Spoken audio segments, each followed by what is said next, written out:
सबसे पहले हम लोग वनस्पति विज्ञान के बारे में पढ़ेंगे और वनस्पति विज्ञान में हम जीवोत्पत्ति एवं कोशिका विज्ञान को देखेंगे। जीव विज्ञान शब्द का प्रयोग किसने किया था? जीव विज्ञान शब्द का प्रयोग 1802 में लैमार्क एवं ट्रेविरेनस के द्वारा किया गया था। सजीव के निर्माण में या संयोजन में शीर्ष 4 तत्व औसतन कितनी प्रतिशत मात्रा में मिले होते हैं? जो सजीव का निर्माण होता है, आपको पता है कि वो खनिज तत्वों से मिलकर बना होता है किसी भी सजीव का निर्माण।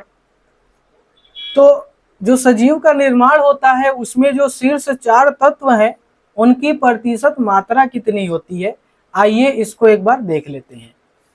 तो किसी भी सजीव में जो ऑक्सीजन होता है वो 65% पाया जाता है। एक तत्व के तौर पर अगर देखा जाए तो सजीव के अंदर ऑक्सीजन 65% पाया जाता है। वहीं अगर हम कार्बन की बात करते हैं तो वो 18.5% पाया जाएगा, जबकि हाइड्रोजन जो होता है वो 10.5% पाया जाता है। इसी प्रकार जो नाइट्रोजन होता है वो 3.3% पाया जाता है। तो जो कोई भी सजीव है उसमें जो प्रमुख 4 तत्व हैं उसमें से ऑक्सीजन कितना पाया जाता है, 65%, और कार्बन कितना पाया जाता है, 18.5%। इसी प्रकार से जो हाइड्रोजन है वो कितना पाया जाता है, 10.5%, और नाइट्रोजन की अगर मात्रा देखी जाए तो वो 3.3% होता है। इसके अलावा बहुत सारे और खनिज तत्व पाए जाते हैं, आइए उनको देख लेते हैं। देखिए, खनिज तत्व जो होते हैं, कुछ खनिज तत्व ऐसे होते हैं जो हमें अधिक मात्रा में चाहिए और कुछ ऐसे होते हैं जो हमें कम मात्रा में चाहिए होते हैं। तो अधिक मात्रा वाला तो हम लोग देख लिए हैं कि ऑक्सीजन है, कार्बन है, हाइड्रोजन है और नाइट्रोजन है। जो अल्प मात्रा में, कम मात्रा में हमारे शरीर के लिए आवश्यक होते हैं उनको हम लघु तत्व के रूप में जानते हैं। और लघु तत्व में अगर हम बात करें तो कैल्शियम है, फास्फोरस है, पोटेशियम है, मैग्नीशियम है। ये सभी क्या है कि हमें लघु तत्व के रूप में कम मात्रा की आवश्यकता होती है। तो ये प्रश्न उससे संबंधित है कि लघु तत्व कैल्शियम एवं फास्फोरस सजीव पदार्थ के संयोजन में कितना योगदान देता है। तो क्रमशः अगर बात करें तो कैल्शियम हमारे शरीर में या किसी एक जीव के शरीर में 1.5% होता है। वहीं अगर हम फास्फोरस की बात करें तो वो 1.0% पाया जाता है, अर्थात 1% ही पाया जाता है। अब देखिए होता क्या है कि सजीव जो होते हैं उसके शरीर में कुछ ऐसे तत्व होते हैं जो कि आयन के रूप में उपस्थित होते हैं। तो आयन के रूप में जो उपस्थित तत्व हैं उनमें सोडियम होता है, पोटेशियम होता है, मैग्नीशियम होता है, कैल्शियम होता है और क्लोरीन। यह ऐसे तत्व हैं जो शरीर के अंदर आयन के रूप में उपस्थित होते हैं। आयन क्यों कहते हैं? क्योंकि यह ऐसे तत्व होते हैं जिनके ऊपर प्लस या निगेटिव जो चार्ज है वो आ जाता है। या तो प्लस चार्ज आएगा या तो निगेटिव चार्ज आएगा।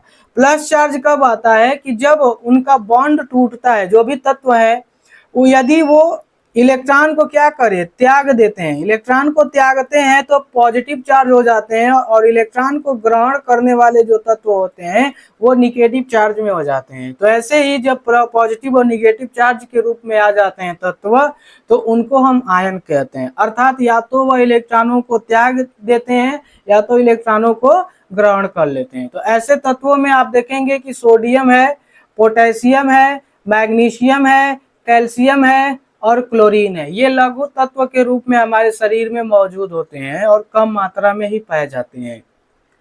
सजीव के कार्बनिक पदार्थ में किस पदार्थ की मात्रा सर्वाधिक होती है?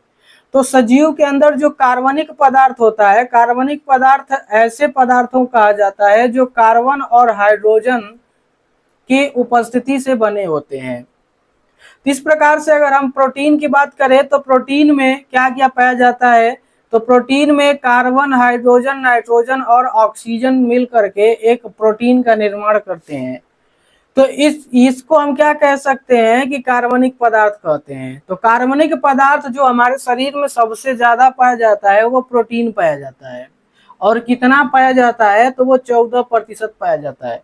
देखिए, हम जो पोषक तत्व लेते हैं, पोषक तत्व, उसमें 6 जो खनिज तत्व एक तरह से पोषक तत्व हैं वो आवश्यक होते हैं। खनिज तत्व तो नहीं कहेंगे, हम पोषक तत्व की बात करें तो 6 पोषक तत्व आवश्यक होते हैं। उसमें पहला क्या है तो प्रोटीन है, दूसरा क्या है कार्बोहाइड्रेट है, तीसरा क्या है तो तीसरा हम मान सकते हैं वसा को, चौथा क्या है तो हम विटामिन को ले सकते हैं, और पांचवा की बात करें तो हम खनिज तत्व को ले सकते हैं, और छठवां जो है वो जल है, जो कि इन सब का माध्यम का कार्य करता है। तो किसी भी भोजन में यह 6 पोषक तत्व जो है कि अनिवार्य रूप से होते हैं। ठीक है, और क्या होता है कि इन्हीं पोषक तत्वों से ही हमारे शरीर की जो संरचना है, हमारे शरीर का संचालन हो, यानी कि एक तरह से जैव प्रक्रिया जो होती है हमारे शरीर में, जैव प्रक्रम, वो इन्हीं पोषक तत्वों के परिणाम स्वरूप ही चलता रहता है। तो इस प्रकार से कार्बनिक पदार्थ की अगर हम बात करें तो कार्बनिक पदार्थ में सबसे अधिक मात्रा में जो हमारे शरीर में पाई जाती है वो प्रोटीन होती है। कोई पूछे कितना पाई जाती है तो बताइएगा कि 14% पाई जाती है। अगर अन्य कार्बनिक पदार्थ की बात करें तो उसमें वसा एवं कार्बोहाइड्रेट की मात्रा अगर क्रमशः देखें तो वसा जो है वो 3.0% पाई जाती है, और कार्बोहाइड्रेट 1% पाया जाता है हमारे शरीर में। वसा कितनी पाई जाती है, यानी कि हमारे शरीर में यदि कुल कार्बनिक पदार्थों की बात करें तो 14% तो प्रोटीन पाई जाती है, 3% वसा पाई जाती है, और 1% जो है वो कार्बोहाइड्रेट पाया जाता है।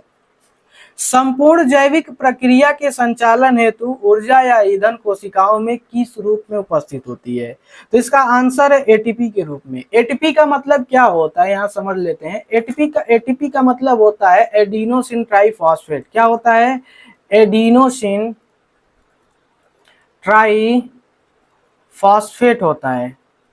अब ये क्या है, ये क्या होता है, कैसे बनता है, ये समझ लेते हैं। देखिए, हम जो कुछ भी खाते हैं तो खाने के बाद क्या होता है कि कुछ ऐसे पदार्थ होते हैं जो हमें ऊर्जा देने के काम कर रहे हैं। जैसे कार्बन और वसा जो है वो हमारे शरीर में केवल और केवल ऊर्जा देने का ही कार्य करते हैं, एक तरह से अगर बात की जाए। अब होता क्या है कि जब इनका पाचन होता है तो लास्ट में ये ग्लूकोज में बदल जाते हैं। किस में बदल जाते हैं, तो ग्लूकोज में बदल जाते हैं। और ये ग्लूकोज क्या होता है कि कोशिका में जाकर स्टोर होता है, और कोशिका में यह माइटोकांड्रिया में इनका दहन होता है, और माइटोकांड्रिया में ही फिर और दहन किस लिए होता है, क्योंकि ऑक्सीजन जब हम सांस लेते हैं ऑक्सीजन जाता है, इनका दहन होता है माइटोकांड्रिया में, या ऊर्जा के रूप में जलते हैं तो ऊर्जा इनसे बनता है। ऊर्जा जो बनता है वो एटीपी बनता है, और इसी एटीपी की ऊर्जा से हमारी जो पूरी जैव प्रक्रिया है वो संचालित होती है। यानी कि अगर मैं बोल भी रहा हूँ तो हमारे शरीर में की कोशिकाओं में जो एटीपी, वो एक तरह से जो एटीपी है उसी के कारण मैं बोल पा रहा हूँ। एटीपी ऊर्जा के रूप में स्टोर है, और उसी के कारण मैं लिख भी रहा हूँ और बोल भी रहा हूँ। तो यहाँ आई होप कि ये बातें आपको समझ में आ गई होगी। चलिए आगे बढ़ते हैं। कौन सा जंतु है जिसमें प्रकाश संश्लेषण की क्रिया संपन्न होती है। देखिए, प्रकाश का संश्लेषण की जो क्रिया होती है वो समानता किसमें संपन्न होती है, तो पादपों में होती है। लेकिन ऐसे कौन से जंतु हैं जिनमें प्रकाश संश्लेषण की क्रिया होती है, तो यूग्लिना और क्लेमिडोमोनास जो होता है और यूग्लिना जो होता है उसमें प्रकाश संश्लेषण की क्रिया होती है। जब ये प्रकाश की उपस्थिति में होते हैं तो अपना भोजन बनाने लगते हैं। अगला देखते हैं कि कवक की कोशिका भित्ति किसकी बनी होती है। देखिए, क्या होता है कि कोशिका भित्ति पादपों में पाई जाती है। पादपों की जो कोशिकाएं होती हैं उनको बाहरी सुरक्षा प्रदान करने के लिए एक भित्ति, देखो ये है कोशिका, और कोशिका के बाहर जो है एक तरह से भित्ति पाई जाती है। तो जो पादपों में बनी होती है वो तो किससे बनी होती है, तो सेल्यूलोज से बनी होती है। लेकिन अगर कवक की बात की जाए कि कवक की जो कोशिका भित्ति होती है वो किससे बनी होती है, तो आप बताइएगा कि काइटिन से बनी होती है। किससे बनी होती है, काइटिन से बनी होती है। अच्छा, वायरस की खोज किसने किया था, उसी वनस्पति शास्त्री थे, और इवानोवास्की, इन्होंने ही क्या किया था कि वायरस की खोज की थी। वे पदार्थ जो वायरस को नष्ट कर देते हैं क्या कहलाते हैं, तो ऐसे पदार्थों को हम कहते हैं वायरसाइड कहते हैं। क्या कहते हैं, वायरसाइड कहते हैं। जैसे कि जो इंटरफेरॉन होता है वो एक तरह से वायरसाइड है, जो कि वायरस को क्या कर देता है, नष्ट कर देता है। प्रथम प्रकाश संश्लेषी जीव किसे माना जाता है? ऐसा कौन सा जीव है जो पहली बार प्रकाश संश्लेषण किया था? तो साइनोबैक्टीरिया जो है वो पहली बार प्रकाश संश्लेषण किया था। गंगा नदी को शुद्ध करने में अपमार्जक का कार्य कौन करता है? तो जो जीवाणु भोजी होते हैं वो गंगा नदी को शुद्ध करने में एक तरह से अपमार्जक का कार्य करते हैं। ये जो जीवाणु होते हैं वो क्या होते हैं? तो देखो क्या होता है कि ऐसे कुछ वायरस होते हैं जो जीवाणुओं के ऊपर, यानी जो बैक्टीरिया होती है उसके ऊपर आश्रित होते हैं, उसके ऊपर जीवित होते हैं, यानी कि वो बैक्टीरिया को नुकसान पहुंचाते हैं और नुकसान पहुंचा करके अपना जीवन संचालित करते हैं। तो गंगा नदी को शुद्ध करने में यह जो वायरस होते हैं वो बहुत ज्यादा महत्वपूर्ण भूमिका निभाते हैं, जिसके कारण कि हम अगर गंगा जल को कई दिनों तक रखते हैं तो उसमें बैक्टीरिया उत्पन्न नहीं हो पाती है, क्योंकि उसमें पाए जाने वाला जो जीवाणु भोजी है एक तरह से एक वायरस है जो कि जीवाणुओं को खा जाता है, जीवाणुओं के ऊपर आश्रित होता है, वो बैक्टीरिया को पनपने ही नहीं देता है। ठीक है, तो एक तरह से ये वायरस ही है, बैक्टीरियोफेज है। वायरस किसके बने होते हैं? तो ये न्यूक्लियो प्रोटीन से बने होते हैं। वायरस की जो संरचना होती है वो न्यूक्लियो प्रोटीन से मिलकर होती है। वायरस का जो बाहरी आवरण होता है, वह आवरण होता है, वह किससे मिलकर बना होता है? तो वो प्रोटीन से मिलकर बना होता है। देखो पूरा वायरस जो है वो न्यूक्लियो प्रोटीन से मिलकर बन गया, और इसका बाहर का जो आवरण है वो केवल और केवल प्रोटीन से मिलकर बन गया। किससे बन गया? प्रोटीन से मिलकर बन गया। आगे बढ़ते हैं, बैक्टीरियोफेज से आप क्या समझते हैं? बैक्टीरियोफेज जैसा कि मैंने पहले बताया है कि ऐसे वायरस जो केवल और केवल जीवाणुओं के ऊपर आश्रित रहते हैं। पोलियो का टीका किसने खोजा था? तो जोनस जो साल्क है उसने पोलियो की टीका की खोज की थी। Jonas Salk. प्रियॉन्स बने होते हैं किससे? केवल प्रोटीन से। देखिए प्रियॉन्स क्या होते हैं? एक तरह से ये भी वायरस की तरह ही होते हैं जो कि किसी किसी जीव के अंदर प्रवेश कर जाते हैं तो उसको नुकसान पहुंचाते हैं। एक तरह से बिल्कुल एक वायरस की तरह ही होते हैं, लेकिन ये किससे मिलकर बने होते हैं? प्रोटीन से। जबकि जो वायरस किससे मिलकर बना होता है? न्यूक्लियो प्रोटीन से मिलकर बना होता है, इसलिए इनको क्या कहते हैं? प्रियॉन्स कहते हैं। और ये बहुत ज्यादा छोटे होते हैं, वायरस से भी छोटे आकार के होते हैं। आदि मानव तथा पौधों के मध्य संबंधों के अध्ययन को क्या कहते हैं? जो आदि मानव है वो किस तरह से पौधों के साथ अपना संबंध स्थापित किया था, किस तरह से उनके ऊपर आश्रित था, इन सब के अध्ययन को क्या कहते हैं? तो इथनोबॉटनी कहते हैं। क्या कहते हैं? इथनोबॉटनी। इथनोबॉटनी आदि मानव तथा पौधों के मध्य के संबंध को बताता है। आगे बढ़ते हैं, किस वैज्ञानिक ने डेमोस्डियम पौधे पर कार्य करते हुए यह सिद्ध कर दिया कि हृदय की गति की तरह इन पौधों में भी स्पंदन होता है, यानी कि जो सिकुड़ने और फैलने की क्रिया होती है जिससे कि रसारोहण होता है, और रसारोहण की क्रिया जो होती है वो एक तरह से पौधों के अंदर जल और खनिज तत्वों को उनके सभी भागों में पहुंचाने का कार्य करती है। ठीक है, तो ये जो बताने वाले थे ये सर जगदीश चंद्र बोस थे। कौन थे? सर जगदीश चंद्र बोस थे। अपरिपक्व फल पकने के बाद मुलायम क्यों हो जाता है?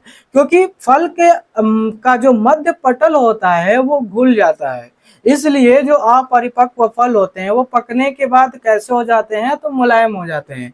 दो कोशिकाओं के मध्य पदार्थों का आवागमन जो होता है वो किसके माध्यम से होता है? देखो क्या होता है कि ये कोशिका है और यह कोशिका है, इनके मध्य जो पदार्थों का आवागमन है वो जीव द्रव्य तंतु जो है उसके द्वारा होता है। जैसे एक कोशिका ये है, एक कोशिका ये है, सटी हुई है, तो जीव द्रव्य तंतु आपस में क्या है? निकले होते हैं और एक कोशिका से दूसरी कोशिका में कनेक्ट होते हैं।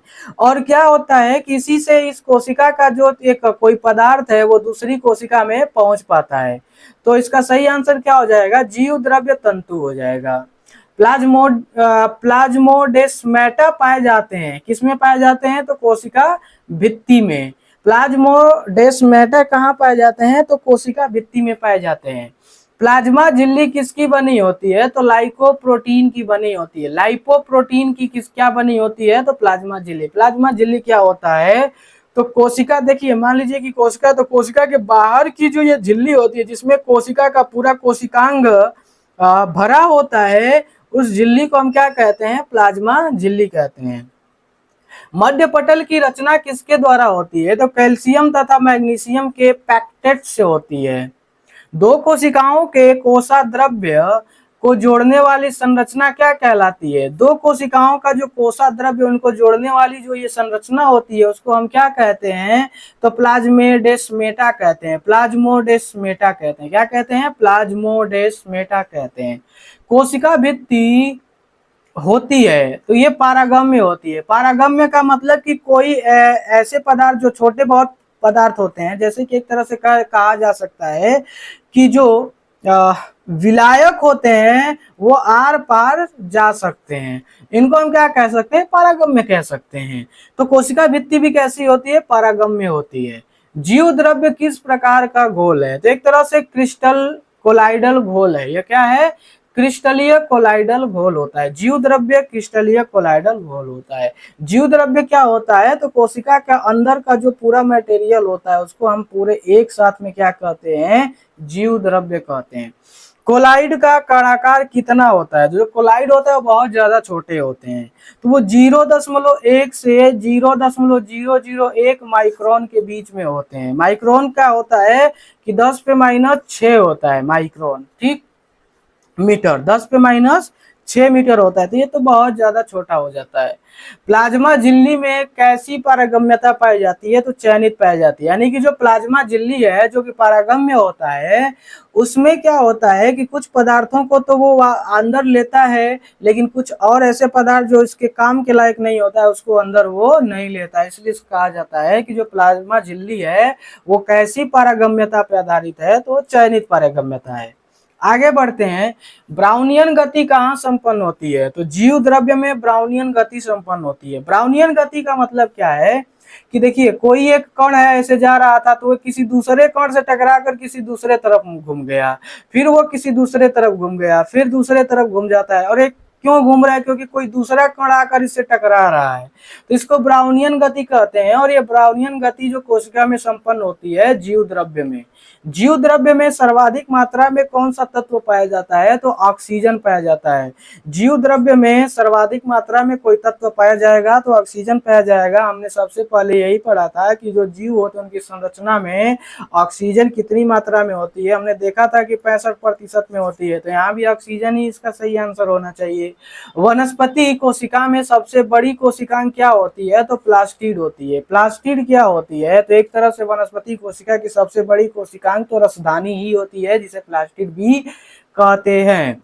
जीव द्रव्य में सॉल जैल परिवर्तन कौन सी क्रिया होती है? तो जैव रासायनिक क्रिया होती है।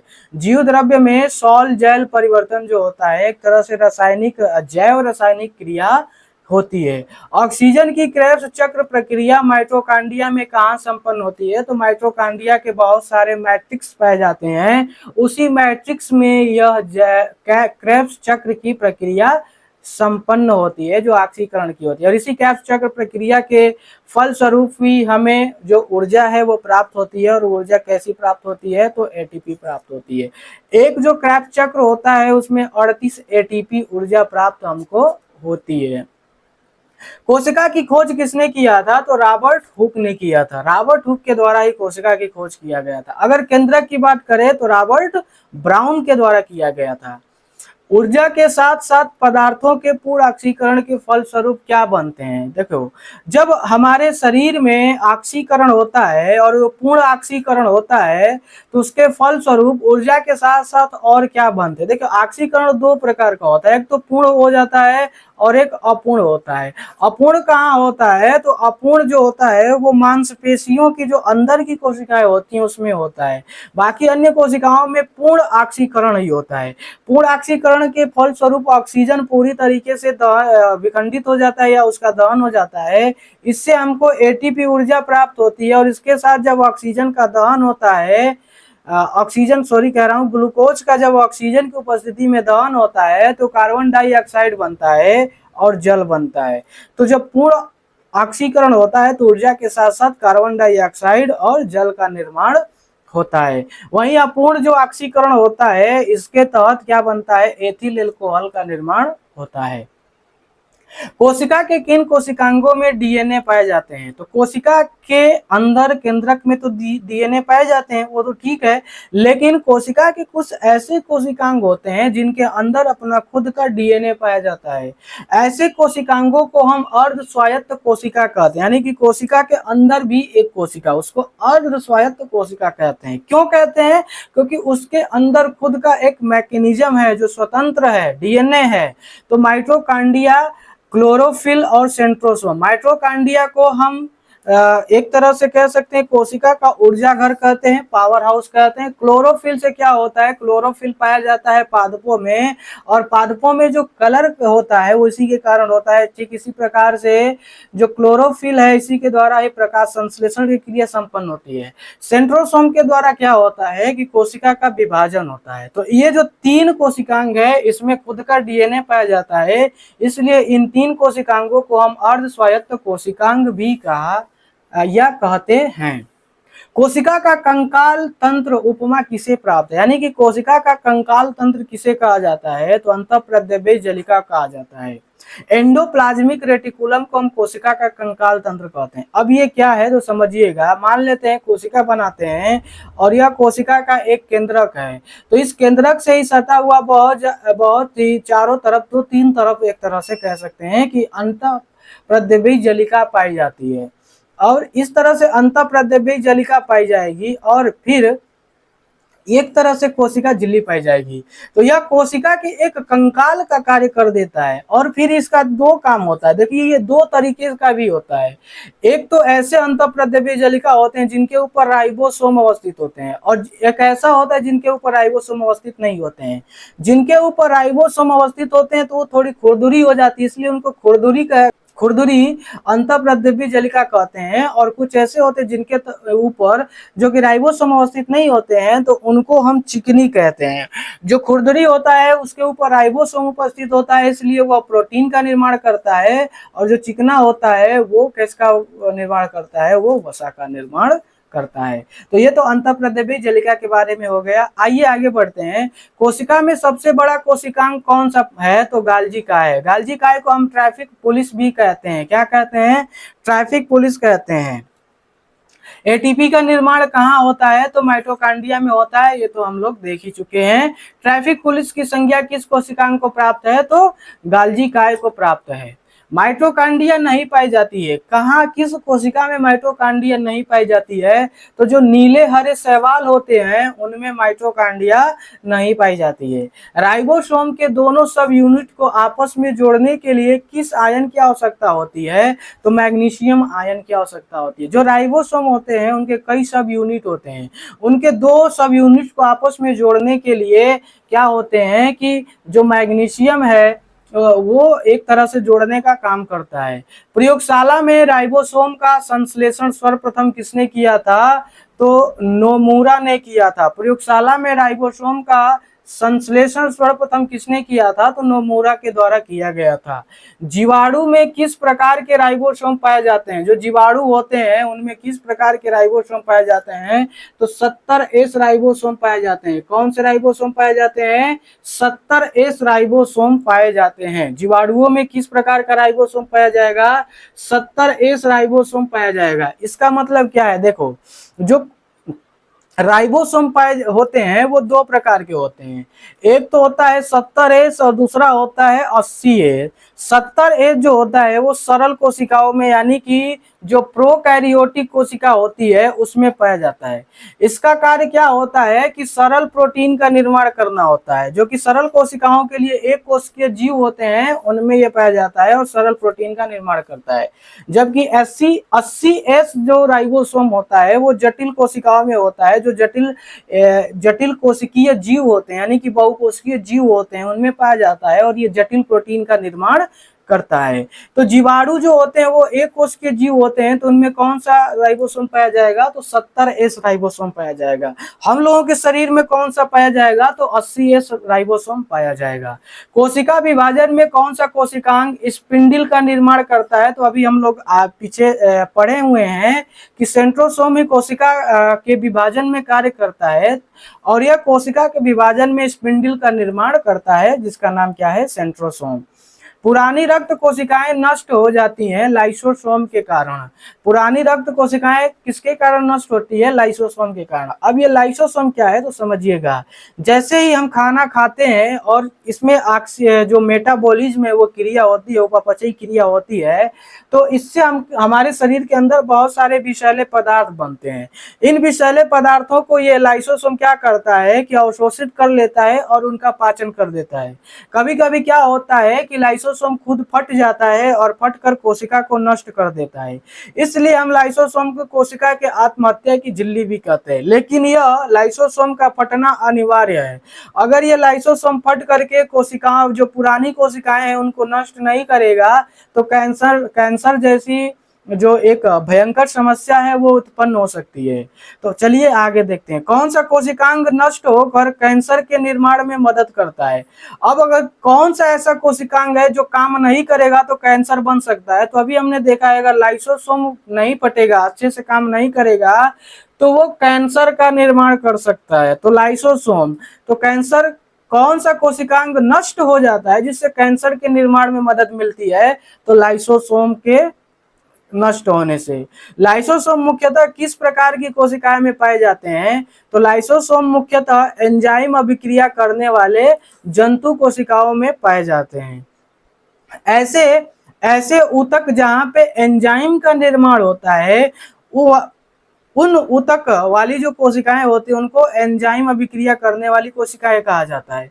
ऐसी ही कोशिकाओं में क्या होता है कि लाइसोसोम उपस्थित होता है। कोशिका के किस कोशिकांग को आत्महत्या की थैली कहते हैं? तो कोशिका के किस कोशिकांग को आत्महत्या की थैली कहते हैं? तो यह लाइसोसोम को ही कहा जाता है। क्लोरोफिल कहाँ स्थित होता है? क्लोरोप्लास्ट के क्वाटासोम में क्लोरोफिल के अणु पाए जाते हैं। क्लोरोफिल कहाँ स्थित होता है? क्लोरोफिल क्लोरोप्लास्ट के क्वाटासोम में क्लोरोफिल के अणु पाए जाते हैं।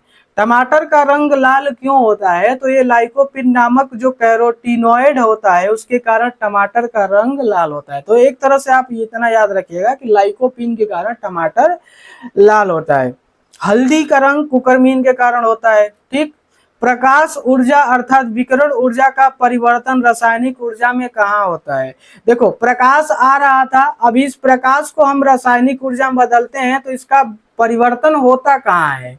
इसका परिवर्तन होता है क्लोरोप्लास्ट के क्लोरोफिल में। जो क्लोरोफिल होता है वो प्रकाश को रासायनिक ऊर्जा में बदलने का कार्य कर देता है। प्रकाश संश्लेषण, प्रोटीन संश्लेषण तथा वसा अम्ल के संश्लेषण का कार्य कराते हैं तो वो क्लोरोप्लास्ट ही है। प्रकाश संश्लेषण की प्रकाशिक एवं अप्रकाशिक अभिक्रियाएं क्लोरोप्लास्ट में कहाँ संपन्न होती हैं? तो ग्रेना एवं स्ट्रोमा में संपन्न होती है। देखिए, क्लोरोप्लास्ट क्या है? एक प्रकार का लवक है। क्या है? लवक है। और लवक में क्या पाया जाता है? तो ग्रेना पाया जाता है और स्ट्रोमा पाया जाता है। क्या पाया जाता है? स्ट्रोमा। ग्रेना और स्ट्रोमा पाया जाता है। जो ग्रेना होता है इसमें प्रकाश संश्लेषण की जो प्रकाशिक अभिक्रिया होती है वो ग्रेना में संपन्न होती है। वहीं स्ट्रोमा जो होता है इसमें अप्रकाशिक जो अभिक्रिया होती है, यानी कि जो प्रकाश के अनुपस्थिति में संपन्न होने वाली जो प्रक्रिया होती है वो स्ट्रोमा में संपन्न होती है। क्लोरोप्लास्ट की खोज किसने किया था? तो सिम्पर ने किया था। किसने किया था? सिम्पर ने। प्रकाश श्वसन की क्रिया में कौन से कोशिकांग भाग लेते हैं? जो प्रकाश और श्वसन की क्रिया होती है उसमें जो कोशिकांग भाग लेते हैं उसमें आप देखेंगे कि एक तो क्लोरोप्लास्ट है, दूसरा माइटोकांड्रिया है और तीसरा परऑक्सीसोम है। ग्लाइऑक्सीसोम का कार्य क्या होता है? तो ये वसा का कार्बोहाइड्रेट में बदलना होता है। तो ग्लाइऑक्सियोम जो होता है वो क्या करता है कि वसा को कार्बोहाइड्रेट में बदलता है। कार्बन संश्लेषण की प्रथम उपज कौन है? तो कार्बन संश्लेषण की अगर प्रथम उपज की बात करें तो वो ग्लूकोज है। कौन है? ग्लूकोज है। कौन सा डाइसैकेराइड जंतुओं में पाया जाता है? तो जंतुओं में पाए जाने वाला जो एक तरह से कार्बोहाइड्रेट है, एक तरह से जो ग्लूकोज है, ठीक ना, कह सकते हैं, तो वो कौन सा है? तो लैक्टोज है। लैक्टोज एक तरह से हम कह सकते हैं कि जंतुओं से पाए जाने वाला क्या है? शर्करा है। जंतुओं से पाया जाने वाला शर्करा का नाम क्या होता है? तो लैक्टोज होता है। साइटोक्रोम के निर्माण में कौन से अवयव भाग लेते हैं? साइटोक्रोम का जो निर्माण होता है उसमें आप देखेंगे कि प्रोटीन भाग लेता है और आयरन भाग लेता है। प्रोटीन में नाइट्रोजन तथा सल्फर कितने प्रतिशत होते हैं? देखिए, प्रोटीन का अगर हम बात करें, प्रोटीन किससे मिलकर बना होता है? तो 4 तत्वों से मिलकर बना होता है, जिसमें आप देखेंगे कि ऑक्सीजन होता है, ऑक्सीजन के साथ आप देखेंगे कि कार्बन होता है, कार्बन के बाद आप देखेंगे कि इसमें नाइट्रोजन होता है, और नाइट्रोजन के बाद आप अगर देखेंगे तो इसमें सल्फर, और सल्फर के साथ साथ अगर एक और तत्व की बात किया जाए तो इसमें हाइड्रोजन की भी उपस्थिति होती है। तो इसमें कह रहा है कि जो नाइट्रोजन है और सल्फर है वो कितने प्रतिशत के या कितने प्रतिशत पाए जाते हैं? तो आप अगर नाइट्रोजन की बात करते हैं तो यह 16% पाया जाता है, और सल्फर की बात किया जाए तो यहाँ पे 4% प्रोटीन में सल्फर पाया जाता है। तो नाइट्रोजन कितना पाया जाता है? 16%, और जो सल्फर पाया जाता है वो कितना पाया जाता है? तो 4% प्रोटीन में पाया जाता है। पैक्टिन क्या है? पैक्टिन एक प्रकार का कार्बोहाइड्रेट होता है। पैक्टिन क्या होता है कि जो कोशिका होती है, कौन सी कोशिका? पादपों की कोशिका। तो पादपों की एक तरफ से जो कोशिका भित्ति होती है वो तो सेलुलोज से बनी होती है, लेकिन कुछ कोशिकाएं ऐसी होती हैं जिनकी जो कोशिका भित्ति होती है वो पैक्टिन से बनी होती है।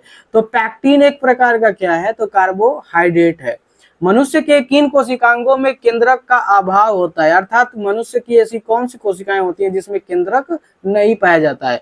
तो जो त्वचा की बाहरी परत की जो कोशिका होती है इसमें क्या होता है कि एक तरह से केंद्रक का अभाव होता है। और हमारे आंख का जो लेंस होता है, जिस कोशिका से बनी होती है उस कोशिका में भी केंद्रक नहीं पाया जाता है। तो याद रखिएगा, त्वचा का बाहरी परत और आंख के लेंस वाली जो कोशिकाएं होती हैं उसमें केंद्रक नहीं पाया जाता है। कोशिका का नियंत्रण कक्ष हम किसे कहते हैं? तो केंद्रक को कहते हैं। यानी कि कोशिका पूरी तरीके से कहां से नियंत्रित होती है? तो वो केंद्रक से ही होती है। चलिए आगे बढ़ते हैं। केंद्रक की खोज किसने किया था? तो रॉबर्ट ब्राउन के द्वारा केंद्रक की खोज किया गया था। वैसे अगर पूछे कि कोशिका की खोज किसने किया था तो रॉबर्ट हुक को बताइएगा। रॉबर्ट हुक के द्वारा कोशिका की खोज की गई, लेकिन यहाँ पर है केंद्रक की खोज तो रॉबर्ट ब्राउन के द्वारा। कब किया गया था? 1831 में किया गया था। कोशिका विभाजन के समय क्रोमेटिन धागे किस में परिवर्तित हो जाते हैं? तो ये गुणसूत्र में हो जाते हैं। जैसे होता क्या है, देखिए कोशिका के अंदर केंद्रक पाया जाता है और उस केंद्रक में क्रोमोटिन धागे पाए जाते हैं। क्या पाए जाते हैं? क्रोमोटिन धागा पाया जाता है।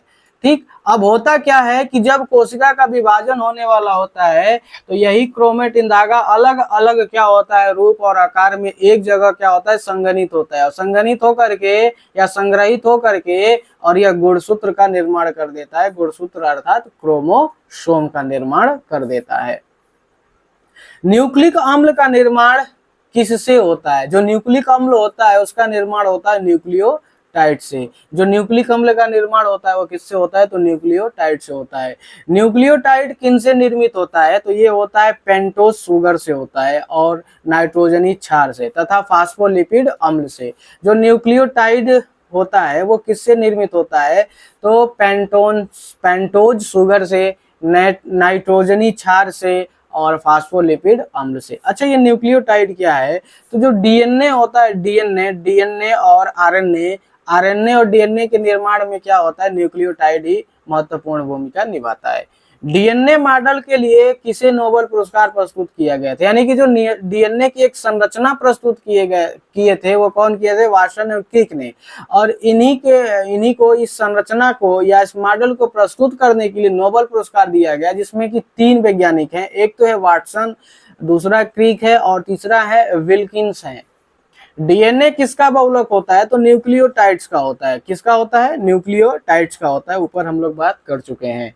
पेप्टाइड बंध किसके बीच पाया जाता है? तो अमीनो अम्ल के बीच में जो एक बंध पाया जाता है जिससे अमीनो अम्ल आपस में जुड़े होते हैं उसको पेप्टाइड बंध कहा जाता है। डीएनए की श्रृंखला किससे बंधी होती है? तो वो होती है हाइड्रोजन बंध से। किससे? हाइड्रोजन बंध से बंधी होती है। किसकी श्रृंखला? तो डीएनए की श्रृंखला।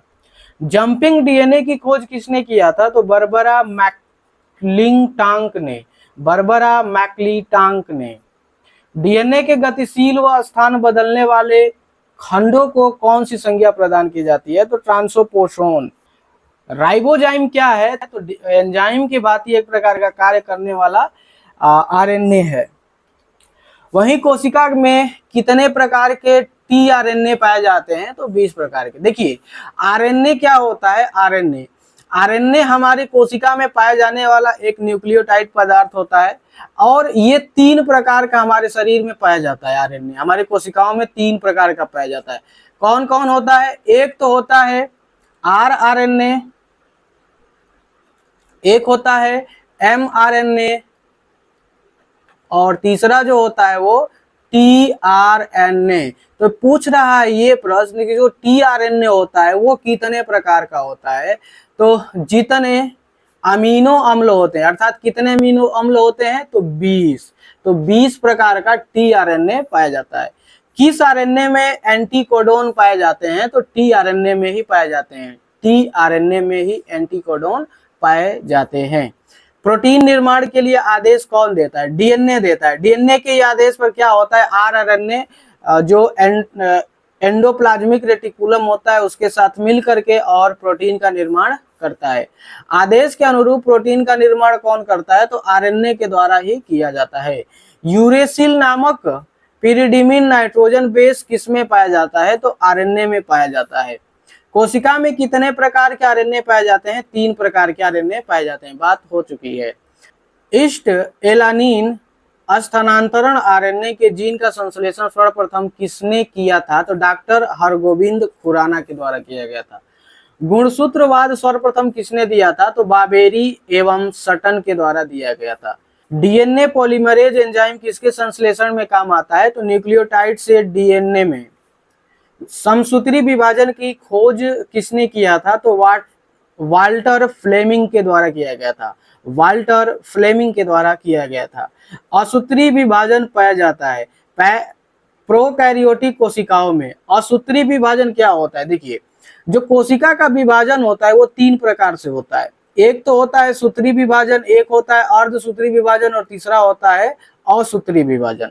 असूत्री विभाजन में क्या होता है कि एक कोशिकीय जो जीव होते हैं उसमें मान लेते हैं कि जो गुणसूत्र था वो यहाँ पर उपस्थित था, लेकिन यहीं से क्या हुआ कि वो एक कोशिकीय जीव टूट गया और टूट करके क्या बना दिया? एक अलग से जीव का निर्माण कर दिया। अब जैसे ही ये टूटेगा इसमें पुनः क्या होगा कि गुणसूत्र का निर्माण होने लगा। लेकिन यहाँ पे आप देखें कि विभाजन तो केवल कोशिका का हुआ था, गुणसूत्र का नहीं हुआ था, इसीलिए इसको क्या कहते हैं? असूत्री विभाजन।